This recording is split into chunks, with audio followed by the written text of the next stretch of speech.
Hey guys, welcome back to my channel. Hope you're doing well, hope you're keeping good. On my side, I'm good, guys. For my returning subscribers, thank you so much, guys. I don't take each support you give me for granted. And if you haven't subscribed to this channel, I don't know what you're still waiting for. Kindly press that red button and don't forget to turn on that post notification bell so that when I will be uploading a new video, you will get notified instantly. So guys, today I just want to share with you the assumption that Arras made about Africans who work for them. Even us as Africans, guys, we had assumption that we made about them. And some, they are true, but some are not true. So, guys, the first assumption that these people made about us when they first see us, they believe that Africans will never be clean. That's why every time they will be like, you're smelling, you're like this, you're smelling, you're smelling. And even if you bathe like 10 times a day, they will be like, you're still smelling. If you don't bathe, you're smelling. If you don't bathe, you're smelling. But now if you bathe, you are smelling extra. I don't know why, guys, but it's just somehow annoying because sometimes even you are in a room cleaning, or let's say you are cooking and somebody just comes in and start opening the window to let in the fresh air. It means that she is seeing that you are just smelling. They don't trust you. They feel like you are just a dirty organism that will never be clean. And they will also embarrass you even in front of guests. You just say your madam or your boss saying that you are smelling. Maybe sometimes they will just say there is a smell, and not that there is a smell. Sometimes they even say there is a smell of a rotten dustbin, a rotten garbage. It means you are the person who is smelling. Yeah. And guys, another assumption they made about us is that Africans are poor. This is what they know, that each and every African is poor. There is no rich person in Africa.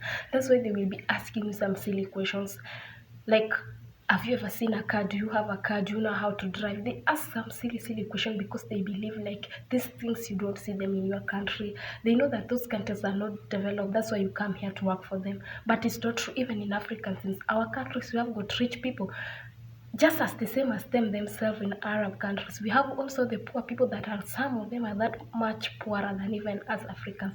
Some of them suffer much more than even us.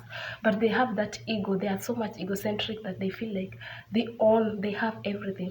And guys, the reason as to why these people see themselves that they are rich is because the living standard of them is very low.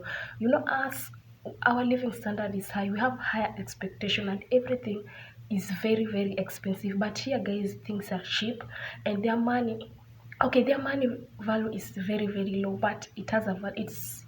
It's high. Yeah, I think their money value is high, let me say like that. But as in Africa, you can't compare 1,000 reals of Saudi Arabia with a thousand Kenya shillings in of 1,000 Kenya shillings in Kenyan money, because that's too much. 1,000 reals is too much when you convert it into Kenya. But take that 1,000 Kenya shillings and convert into a real, it will be something small, guys. So their living standard is very low, very low.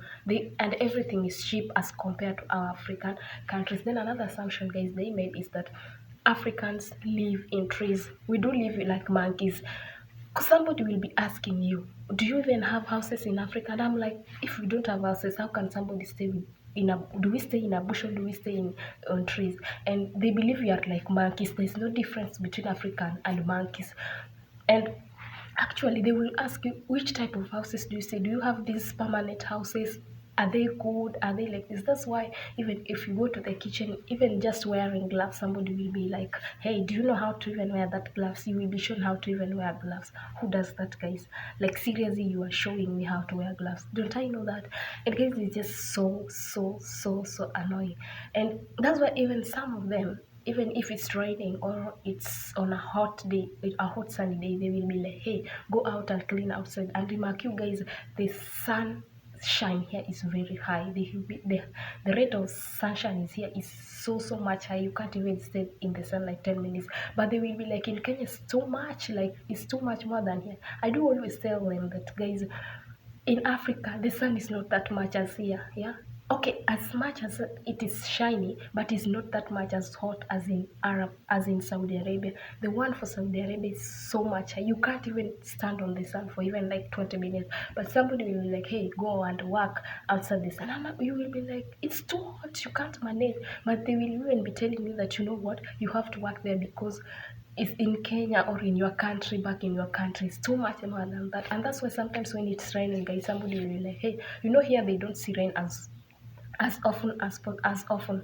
But when it rains, the kids will always want to go and play outside, play on the rain, and then their mother will be like, hey, take the kids outside to play on the rain.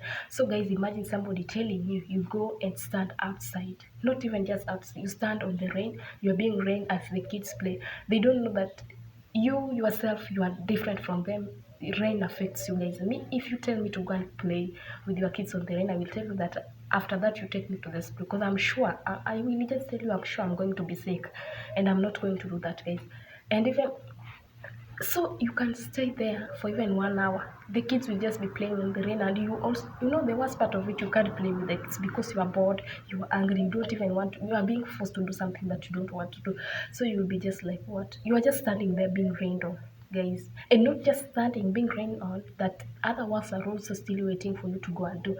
And guys, it's just so funny. So guys, there are a lot of assumptions that they made about us, and that's why, according to these assumptions, that's why you will find them even letting you to sleep in a toilet, because they believe that you don't have those facilities back in your country. So even if they give you a toilet or anything, you can just survive on it. But guys, I'm not saying that all Arabs made this assumption. Some have got positive minded assumptions, but most of them have got negative minded assumption. Just as Africans right now, we have negative minded assumption about them, but few of us also still have positive minded assumption that we made about them, guys. And that's how they believe, that's how they live. Because guys, you must have a negative side and you must have a positive side. Nobody can always be always on the brighter side of the life. You must also be on the darker side of the life. And guys, another assumption they made about us is Africans, we are fools, we are not educated. And this is something I've just witnessed, guys. Somebody will ask even if you have schools back in Africa. Then I'm like, what? So if you don't have schools, how do we speak English? And yet with them, they have schools, even they go to schools and they don't even know English. Most of them don't even know English. That's why somebody will be telling you, when there's not, when let's say something runs out in the house and they want to go to do shopping, most of them will be like, hey, write them down. Because not that they want you to write them down for them, but they feel like you can't even write, you don't even know how to write. And they will be even asking you if you've ever gone to school. Guys, it's just so funny, if you ever gone to school. And I'm like, no, guys, if you ask me if I've ever gone to school, I will tell you that I've never even attended a class. I don't even know how a school looks like. Because how can I answer that? What, guys? And even them themselves, guys, they are not even that much learned. Most of them are not that much learned. Some of them, sorry, are not that much learned. And guys, another assumption these people made about us is that Africans are, I don't know how to put it, but we are just those fools that, not that they're not that much fools, but they believe us that Africans, they get married at a very, very young age. That's what they know. And that's why you come, even if you're 20 years, somebody's still asking you, how many kids do you have? Are you married? And with them, guys, somebody's even 40 years and he or she is not yet gotten married. But you are even younger than them, younger than even her daughter, and he's asking you if you're married, how many kids do you have, guys? What's that? They believe that we get married at a very lower age. And let me just be honest, guys, they believe that African ladies, we are sloths. We are sloths. That's what comes into their mind. That's why they are like, hey, don't go next to my man, don't go next to my husband, don't go next to this and this, because they believe that we are sloths. That's why if there's a case between you and the boss, that maybe there's an affair between you, the boss, or the boss is forcing you, you are the person who they will blame, because that assumption has gotten into their minds that you are a slot. And that's why most of them will be telling you, like, when the boss comes in, you have to hide in your house. But some are free with you, they don't. As I said, some don't have these negative minded assumptions, guys. And guys, that is it. So guys, what do you think about this video? My next video is gonna be assumptions Africans made about Arabs. Guys, kindly subscribe to this channel, and don't forget to share, like, and leave a comment. Let me know, guys, what video do you want me to do in the next. Kindly drop it at the comment section. Love you guys.